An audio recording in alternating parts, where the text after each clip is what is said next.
All right, thunderstorms on Friday means a full slate of games on Saturday. We start at Southside where the Archers are hosting Carroll, and thanks to their defense, the guys in green and gray hung tough early. This Jeff Becker pass picked off by Jamon Wilson.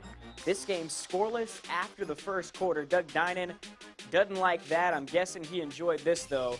Early second.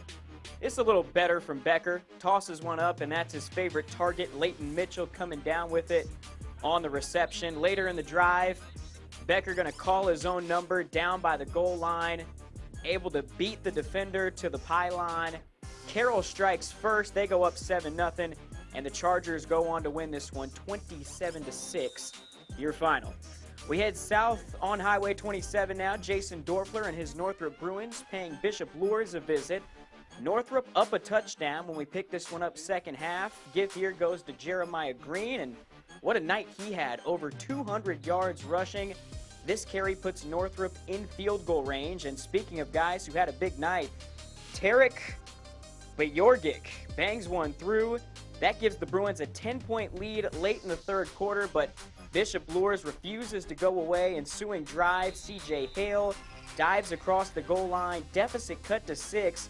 Luers would eventually take the lead, but it's Northrop who goes on to win after another late field goal from Bajorgic. 27-26, your final. Bruins move to 4-2 on the season. We move to the NE8. New Haven looking to make it 2 straight wins. Columbia City, they need a victory to keep their conference title hopes alive, and the Eagles do get on the board first with just over 8 minutes to play in the second quarter.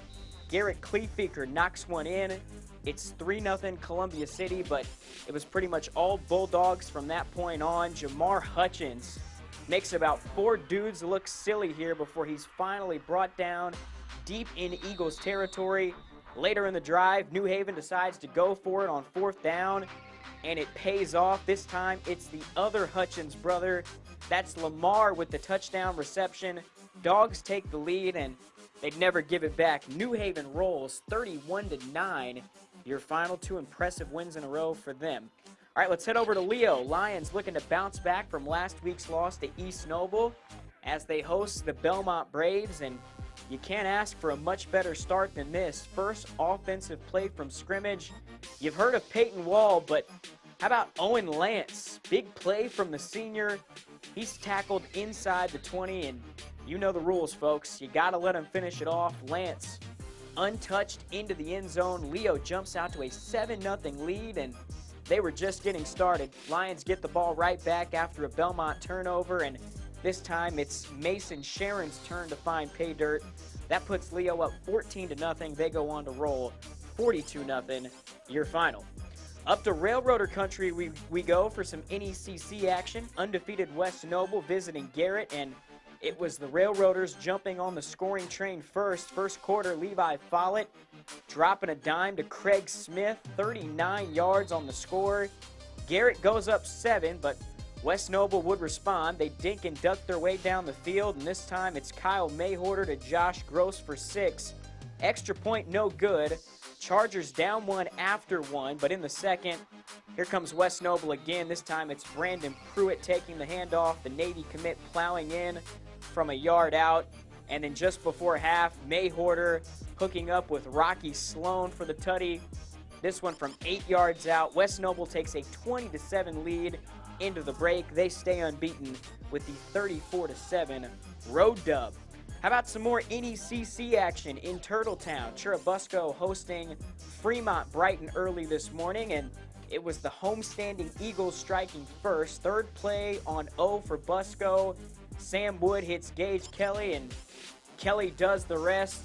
Made one guy miss, and clear sailing from there. Busco up 8 after the 2-point conversion, and Mr. Kelly was far from finished. After a 3-and-out, he fields the rolling punt, gets to the sideline, and there he goes again. Kelly's got a house call for 6 more. He had 5 touchdowns on the day. Busco goes up 16 after a quarter. In the second, little life here for Fremont. Logan Brace picks off Wood.